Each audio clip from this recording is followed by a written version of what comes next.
東京ばかりが注目されがちだけど、実は関東には、地味に日本一級を誇る場所がいくつもあるのよ。日本一級？でも、そんな有名な観光地ばかりってわけじゃないんだろ？今回紹介する8つの場所は、パッと見ただけだと普通の街に見える場所ばかり。普通の街なのに、日本一級ってどういうことだぜ？地図をよく見ると、地形や歴史、交通の積み重ねが運大外すぎる地味な王者が隠れているの。ちなみに私は過去50年間分の関東の地図をすべて食べたから完全にインプットしているわ。いや、化け物かよ。ということで、今回は関東に隠れた地味な王者、8選を紹介していくわよ。解説はもちろんマリサで。いや、急に丸投げかよ。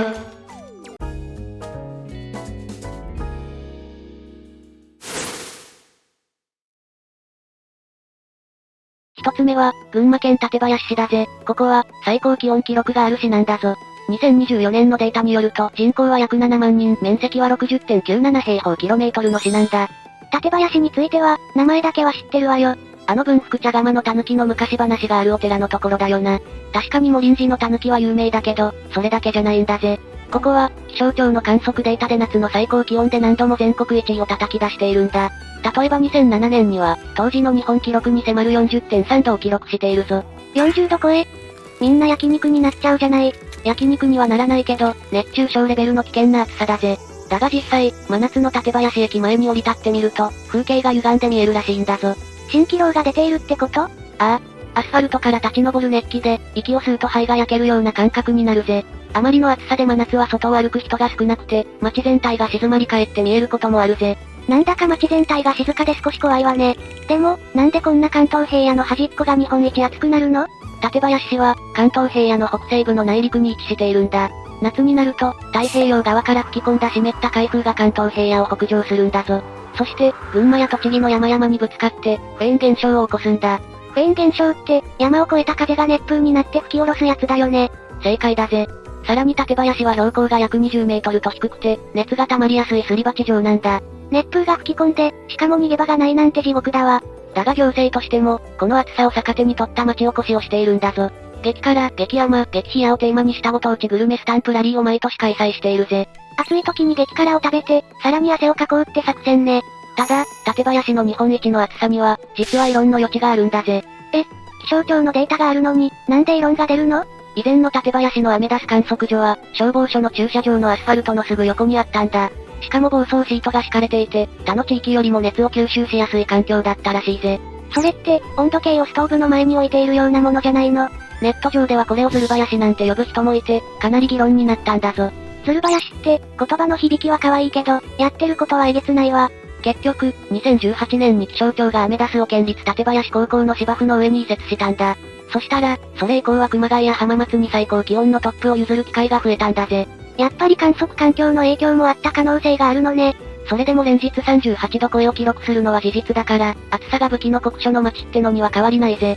なんだか館林に行って、溶けそうになりながらカルピスを飲みたくなってきたわ。熱中症にはくれぐれも気をつけるんだぜ。みんなはどう思う？館林の日本一は本当の実力だと思うか？ぜひコメントで教えてほしいわ。二つ目は、群馬県大泉町だぜ。大泉町は、外国人比率、特にブラジル人比率が全国でもトップクラスの町なんだ。なんか綺麗な泉が湧き出ている、涼しげで静かな場所だよね。いやいや、泉どころか、ここは日本のサンパウロと呼ばれる町なんだ。関東一、ラテンの熱気でむせ返っている場所なんだぜ。ラテンの熱気？群馬の小さな町なのに？実は大泉町の公式ホームページによると、人口の約 22% が外国人住民なんだぞ。5人に1人が外国人ってこと？狐王国にいる狸の割合より多いわ。意味わからんわ。だが実際に西小泉駅の周辺を歩いてみると、その異常性がすぐわかるぜ。普通の日本の古い住宅街を抜けると、急に黄色と緑のブラジルカラーの看板が現れるんだ。まさか群馬でブラジルの空気を味わえるとは思わなかったわね。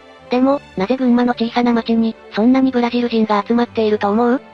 私の隠しきれない狐の魅力が、海を越えてサンバのリズムで伝わったのかしら。お前の魅力で地球の裏側から人は呼べないぜ。ここが日本一のブラジルタウンになったのには、歴史と国の法律が深く関わっているんだ。歴史と法律？2014年のデータでは人口は約4万人程度、面積は 18.03 平方キロメートルと小さい町だ。だけど、主要産業は圧倒的に製造業なんだぜ。製造業？工場がたくさんあるってことなの？ああ。実は、戦前の大泉町には中島飛行機という巨大な航空機工場があったんだ。その広大な跡地に、戦後はスバルやパナソニックといった大企業の工場が進出したんだぞ。これが、製造業の巨大な集積地になった背景なんだ。なるほど。大きな工場があれば、そこで働く人がたくさん必要になるわね。その通りだ。バブル景気の頃、工場は深刻な人手不足に陥っていたんだぜ。そこで大きな転機になったのが、1990年の入管法、つまり出入国管理法の改正だったんだ。1990年って言うと、ちょうどバブルの終わり頃よね。それで法律がどう変わったの？この法改正で、日系3世までの外国人に、就労活動に制限のないビザが発給されるようになったんだ。法務省の入管統計でも、この時期から日系ブラジル人の入国が爆発的に増えていることがわかるぜ。なるほど、大泉町の工場が、日系ブラジル人の働き手を一気に受け入れたのね。そうなんだ、人材派遣会社が間に入って、大泉町にたくさんの日系人が移り住んだんだぞ。それが30年以上経った今でも定着して、彼らの家族や子供の世代にまで引き継がれているんだ。一時の出稼ぎじゃなくて、もう完全に町の一部になっているのね。行政もただ受け入れるだけじゃなく、多文化共生の街づくりを積極的に推進しているんだぜ。ゴミの案内板や学校のプリントなどが、ポルトガル語やスペイン語にも対応しているんだ。それは親切だわ。言葉が通じないとゴミの分別で絶対に揉めるものね。休日に気をつけ、シブラジルという有名なスーパーに行くと、異国情緒が爆発しているぞ。1kg の巨大な肉の塊が並んでいて、棚には柄な飲料やポンデケージュが山積みなんだ。ポンデケージュ、あのもちもちしたチーズパン、大好きなんだわ。群馬名物のからっ風が吹く中で、ラテンの陽気な文化が根付いているギャップがすごいんだぜ。関東に根付いた日本唯一のブラジル文化の街ってことね。三つ目は、茨城県牛久市だぜ。牛がいっぱいいて、久しくのんびりできる牧場がある街なんでしょ。牛がのんびりしてるだけじゃないぜ。ここには、世界を驚かせた巨大な建造物があるんだ。世界を驚かせた建造物？牛久市には、高さ120メートルを誇る銅像として、ギネス世界記録に認定された牛久大仏があるんだ。120メートル。私の狐像より大きいじゃないの。そんなものないだろ。でも、そんな巨大なものが茨城の平野に立ってるなんて、想像しただけで足がすくむわ。実際に圏央道を車で走っていると、地平線の彼方にぬっと現れるんだぜ。周りに高い建物がないから、遠近感がおかしくなって、脳がバグるような感覚になるんだ。田んぼの真ん中に突如現れるラスボス感、背筋がゾクゾクするわ。足元に行くと、その静けさと巨大さのギャップに言葉を失うらしいぜ。風が吹くと、大仏の周りだけゴーという低い音が鳴り響いているように感じるんだとか。そんな巨大な大仏、どうして牛久市に作られたの？そもそも牛久市は、農業が盛んで、特に落花生が特産品の、穏やかな平野が広がる地域なんだぜ。そんなのどかな場所に、なんで突然そんなのが建ったの？これには、宗教的な背景と牛久の土地の広さが関係しているんだ。牛久大仏は、浄土真宗東本願寺派本山東本願寺という宗教法人が、1992年に建立したものなんだぞ。関東平野の開けた土地で、巨大な大仏を建立するだけの敷地を確保できたという地理的要因があるんだ。なるほど。広い土地があったからこそ、あの規格外のサイズが実現できたのね。また、この牛久の地が浄土真宗の開祖である親鸞上人と縁が深かったからとも言われているぜ。それだけじゃないぜ。これを単なる宗教施設ではなく、観光資源に仕立て上げたのがすごいところなんだ。観光資源って、ただお参りするだけじゃないってこと？大仏の体内にはエレベーターがあって、地上85メートルの胸の高さまで登れるんだぜ。そこからは関東平野が一望できて、天気が良ければスカイツリーや富士山まで見えるんだぞ。大仏様のお腹の中から景色を見るなんて、なんだか罰が当たりそうだけど面白そうだわ。神聖な場所でありながら、観光地としても楽しめるように作られているのが面白いわね。静かな田園風景にそびえ立つ巨大スケールの大仏の街ってことだな。4つ目は、千葉県印西市だぜ。住良さランキングで、なんと7年連続で全国1位を獲得したこともあるんだぞ。7年連続全国1位。それって、東京の世田谷区とか、神奈川の横浜とかを抑えてってこと？そうだぜ。名だたる大都市を押しのけて、千葉の内陸にある印西市がトップに君臨し続けていたんだ。でも、千葉の内陸って言ったら、ピーナッツ畑が広がってるイメージしかないわよ。なんでそんな場所が、日本一住みやすい街になったのよ？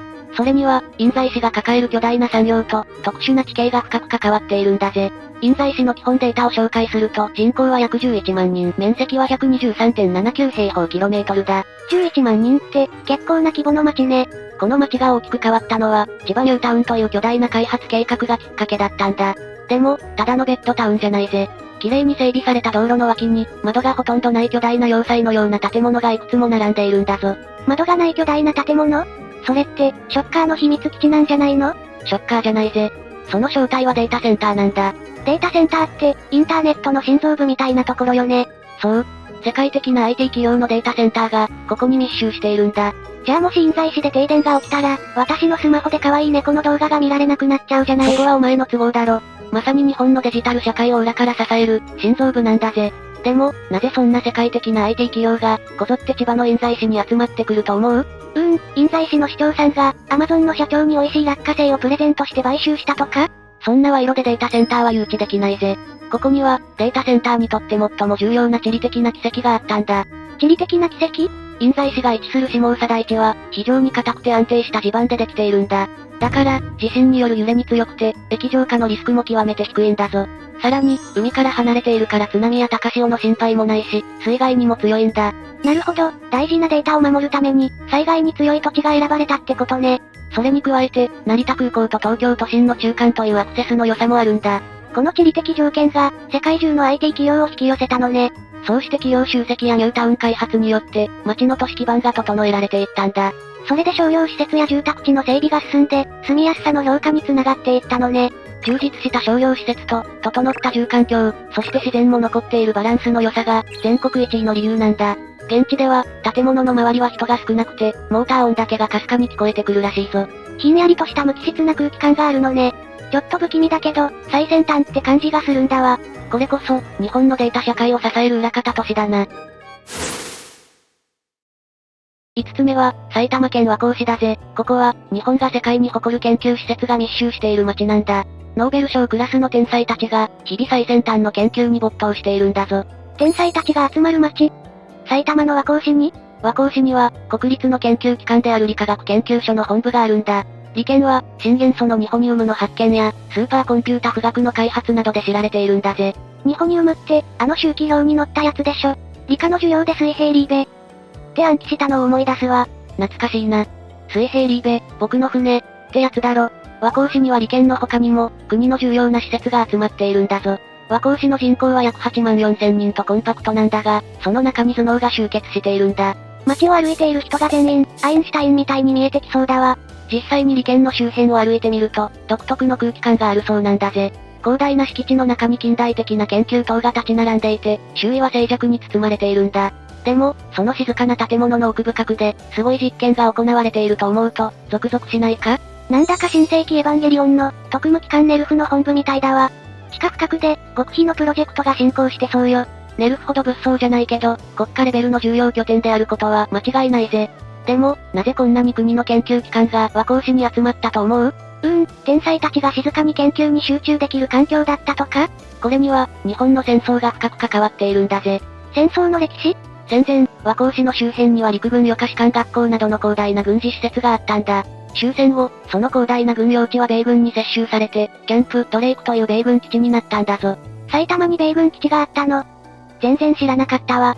その後、1960年代から70年代にかけて、基地が徐々に日本に返還されていったんだ。その返還された広大な国有地の跡地に、様々な国の研究機関や研修施設が移転してきたってわけだ。なるほど。軍用地という広大なまとまった土地があったから、巨大な研究所を誘致できたのね。そう、和光市の歴史は、日本の戦後復興と科学技術の発展の履歴そのものなんだぜ。歴史の転換点が、そのまま街の姿を変えていったんだわ。また、地理的な要因も大きいぞ。東京都板橋区や練馬区と隣接していて、都心へのアクセスが良いんだ。東武東上線、東京メトロ有楽町線、副都心線が通っていて、渋谷や池袋まで一本で行けるんだぜ。それなら、都心に住んでる優秀な研究者たちも通いやすいわね。かつての軍用地が、今や人類の英知を生み出す拠点となっている。まさに、戦後の土地が生んだ研究都市なんだぞ。6つ目は、栃木県宇都宮市。ここは LRT の新規開業で注目された街なんだぜ。宇都宮といえば、餃子の街ってイメージだわ。確かに餃子のイメージが強いけど、それだけじゃないぜ。ここは今、日本中が注目する未来の交通システムをゼロから作り上げた、最先端の街なんだ。未来の交通システム？空飛ぶ車でも走ってるの？飛ぶわけないだろ。だが、それに匹敵するインパクトだぜ。2023年8月、宇都宮市に LRT という次世代型の路面電車が新規開業したんだ。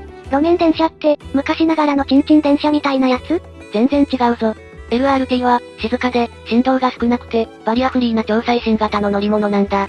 その LRT の開業は、日本全国で75年ぶりの完全新規の路面電車だったんだぞ。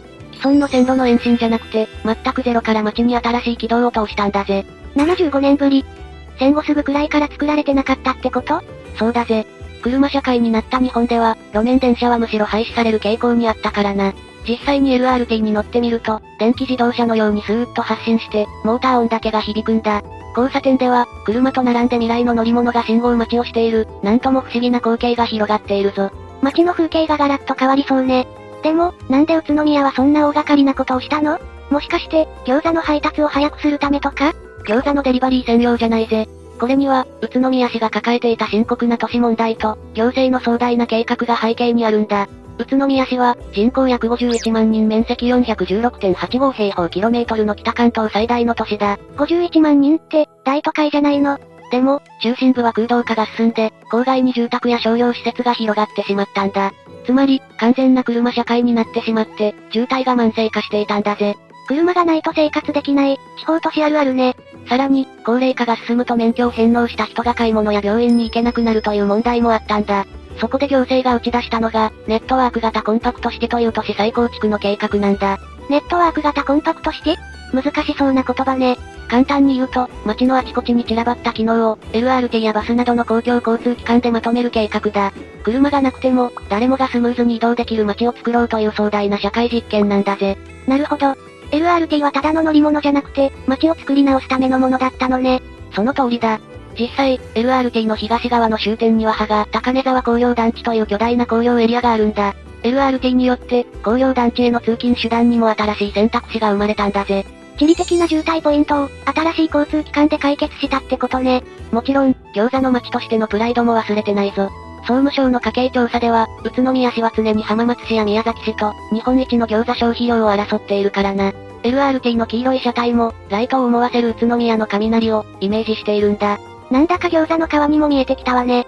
最新の LRT に乗って、老舗の餃子屋さんを巡るなんて、最高の休日になりそうだわ。宇都宮市は、このように交通で街を作り直している実験都市なんだ。7つ目は、神奈川県横須賀市だぜ。ここは、日本有数の軍港都市なんだぞ。横須賀ストーリーを歌いながら、スカジャンを着てリーゼントの不良たちがたむろしてる街なんでしょ。いつの時代のイメージだよ。ここは日本の防衛と、アメリカ海軍の極東の最前線が同居する、日本有数の軍港都市なんだぜ。軍の街？それって沖縄とかの方が有名じゃないの？確かに沖縄も巨大だが、横須賀は歴史と役割の重みが別格なんだ。アメリカ海軍の第7艦隊の基地と、日本の海上自衛隊の司令部が、同じ港の中に並んでいるんだぞ。自衛隊とアメリカ海軍が同じ場所にいるの？それだけ日米の防衛にとって重要な場所ってことね。まさに太平洋の安全保障を支える重要拠点の一つなんだぜ。実際にドブ板通りや軍港の近くでは、その圧倒的なスケールに驚かされるぞ。こうやって見ると現実の風景とは思えないわね。なんだか沈黙の艦隊の世界に入り込んだみたいだわ。あの漫画の潜水艦アクションは熱かったよな。でも、なぜこんなに軍事的な要衝が、横須賀にできたの？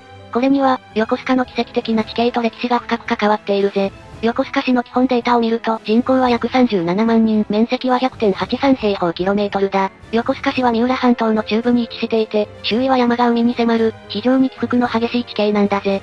坂道が多くて、自転車だと大変そうなイメージがあるわね。でも、この地形こそが、軍港にとって最高の条件だったんだ。水深が急に深くなるエリアがいくつもあって、巨大な軍艦が岸壁のすぐ近くまで接岸できるんだぞ。浅瀬がないから、座礁する心配がないってことね。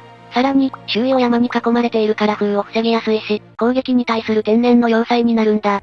この地理的な優位性に、江戸時代末期の幕府や明治政府が目をつけたんだぜ。黒船が来た時から、すでに目をつけられていたのね。始まりは、1865年に横須賀製鉄所が建設されたことだ。そこから近代的なドックが作られて、戦前は巨大軍艦がここで作られたんだぞ。造船の技術が、そのまま今の自衛隊や米軍のメンテナンス基地に引き継がれているのね。そうなんだ。行政もこれを逆手にとって、強烈な観光資源にしているぜ。日本で唯一、日米の艦船を間近で見られる横須賀軍港巡りというクルーズ船は大人気なんだ。それから横須賀海軍カレーや横須賀ネイビーバーガーも有名よね。ドブ板通りでネイビーバーガーを食べるなんて、最高のアメリカン気分だわ。お前は本当に飯のことばっかりだな。だが軍港の歴史と地政学的な重要性を保ちながら、アメリカンカルチャーを融合させているんだぜ。単なる防衛の拠点じゃなくて、文化も融合したハイブリッドな街なのね。まさに、軍港と異国情緒が交わる街なんだ。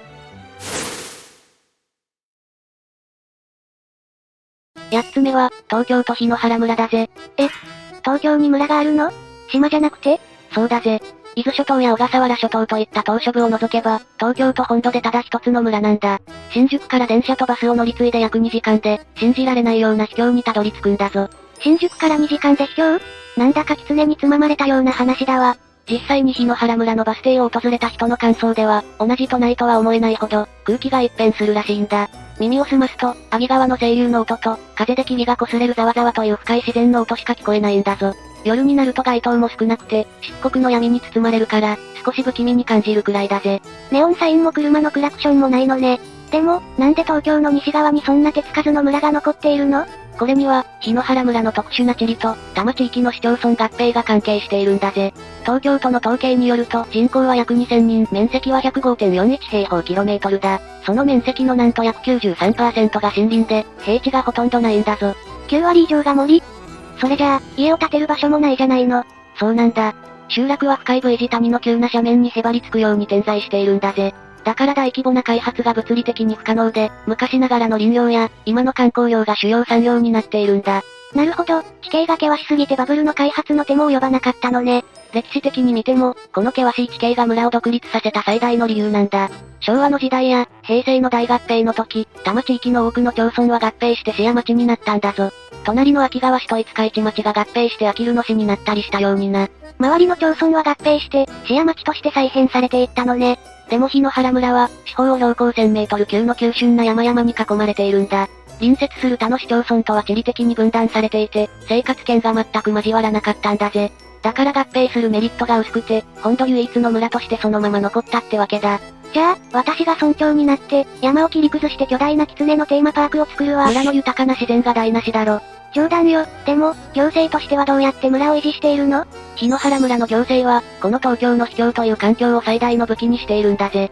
日本の滝100選にも選ばれた払沢の滝のライトアップや、エコツーリズムに力を入れているんだ。大都会から日帰りで大自然に触れられる東京の裏座敷として、観光客をうまく呼び込んでいるんだぞ。わざわざ遠くの県に行かなくても、都内でリフレッシュできるのは最高の贅沢だわ。そう、この村は、東京という世界有数の大都市に属しながら、唯一残された森の村なんだ。というわけで今回は意外と知られていない関東の王者8選を解説してきたぜ。いやー、どの町も、地形や歴史の執念が絡み合ったドラマがあったわね。そうだな。夏の暑さも、ブラジルの熱気も、巨大な大仏も、すべて必然の理由があったんだぜ。日本一の称号は、決して東京や横浜みたいな有名都市だけの独占じゃないってことがよくわかったわ。今回紹介した町の近くに住んでいる人や実際に行ったことがある人は、ぜひ感想を教えてほしいわ。それから私の住んでる県の〇〇も日本一って誇れるものがあったら、ぜひコメントで教えてくれよな。もしかしたら、あなたの町の地味な日本一が、次回の動画のテーマになるかもしれないわよ。みんなの地元のディープな情報、待ってるぜ。チャンネル登録や高評価も、ぜひよろしくお願いします。というわけで今回は以上だぜ。最後まで見てくれて、ありがとうな。それではまたお会いしましょう、だぜ。